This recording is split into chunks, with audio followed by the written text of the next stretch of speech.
بسم اللہ الرحمن الرحیم۔ السلام علیکم دوستو، آج کا واقعہ حضرت داؤد علیہ السلام کی قوم بندر کیسے بنی اور آج تک جو بندروں کی نسل ہے وہ کس کی قوم سے ہیں، اس کے متعلق ہم آپ کو بتائیں گے۔ اگر آپ ہمارے چینل پر نئے ہیں تو چینل کو سبسکرائب لازمی کریں تاکہ اس طرح کی اچھی معلومات، دینی اور اصلاحی معلومات آپ تک پہنچ سکیں۔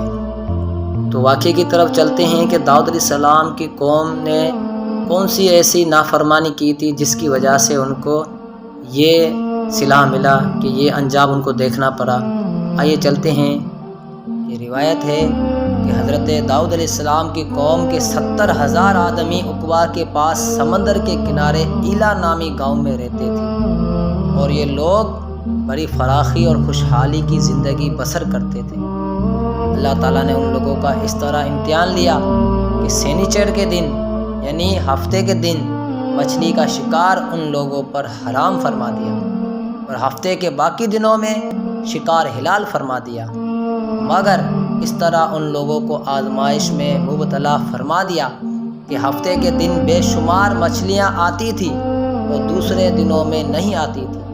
تو شیطان نے ان لوگوں کو یہ ہیلا بتا دیا کہ سمندر سے کچھ نالیاں نکال کر خشکی میں چند حوض بنا لو، اور جب ہفتے کے دن ان نالیوں کے ذریعے مچھلیاں حوض میں آ جائیں تو نالیوں کا منہ بند کر دو اور اس دن شکار نہ کرو، بلکہ دوسرے دن آسانی کے ساتھ ان مچھلیوں کو پکڑ لو۔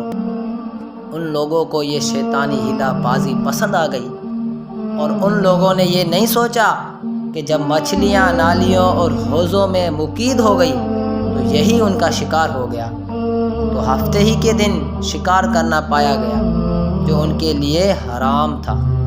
اس موقع پر ان یہودیوں کے 3 گروہ ہو گئے۔ پہلا یہ کہ کچھ لوگ ایسے تھے جو شکار کے اس شیطانی ہیلے سے منع کرتے رہے اور ناراض و بیزار ہو کر شکار سے باز رہے۔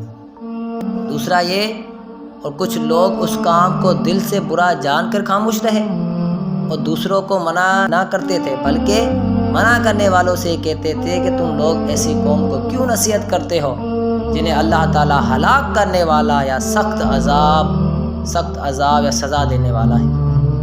اور کچھ لوگ ایسے تھے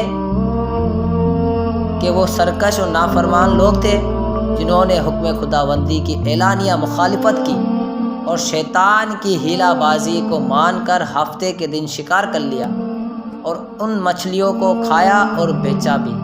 تو یہ 3 گروہ بن گئے تھے ان لوگوں کی جماعت میں۔ اب جب نافرمانوں نے منع کرنے کے باوجود شکار کر لیا تو منع کرنے والی جماعت نے کہا کہ اب ہم ان معصیت کاروں سے کوئی میل ملاپ نہ رکھیں گے۔ چنانچہ ان لوگوں نے گاؤں کو تقسیم کر کے درمیان میں ایک دیوار بنا لی اور آمد و رفعت کا ایک الگ دروازہ بھی بنا لیا۔ حضرت داؤد علیہ السلام نے غضبناک ہو کر شکار کرنے والوں پر لعنت فرما دی۔ اس کا اثر یہ ہوا کہ ایک دن خطا کاروں میں سے کوئی باہر نہیں نکلا تو انہیں دیکھنے کے لیے کچھ لوگ دیوار پر چڑھ کر گئے تو کیا دیکھا کہ سب بندروں کی صورت میں مسخ ہو گئے۔ اب لوگ ان مجرموں کا دروازہ کھول کر اندر داخل ہوئے تو وہ بندر اپنے رشتہ داروں کو پہچانتے تھے اور ان کے پاس آ کر ان کے کپڑوں کو سونگھتے تھے، وہ زار و زار روتے تھے، مگر لوگ ان بندر بن جانے والوں کو نہیں پہچانتے تھے۔ ان بندر بن جانے والوں کی تعداد 12,000 تھی۔ یہ سب 3 دن تک زندہ رہے اور اس درمیان میں کچھ بھی کھا پی نہ سکے، بلکہ یوں ہی بھوکے پیاسے سب کے سب ہلاک ہو گئے۔ شکار سے منع کرنے والا گروہ ہلاکت سے سلامت رہا، اور صحیح قول یہ ہے کہ دل سے برا جان کر خاموش رہنے والوں کو بھی اللہ تعالیٰ نے ہلاکت سے بچا لیا۔ اس واقعے کو اجمالی بیان تو سورہ بقرہ کی اس آیت میں ہے کہ وَلَقَدْ عَلِمْتُمُ الَّذِينَ اعْتَدَوْا مِنْكُمْ فِي السَّبْتِ فَقُلْنَا لَهُمْ كُونُوا قِرَدَةً خَاسِئِينَ۔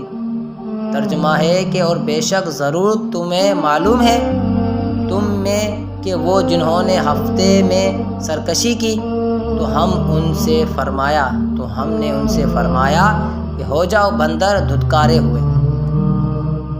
اور مفصل واقعہ اس کا سورہ اعراف میں ہے، جس کا ترجمہ ہے کہ ان سے حال پوچھو اس بستی کا کہ دریا کنارے تھی، جب وہ ہفتے کے بارے میں حد سے بھرتے، جب ہفتے کے دن ان کی مچھلیاں پانی پر تیرتی ان کے سامنے آتی، اور جو دن ہفتے کا نہ آتی۔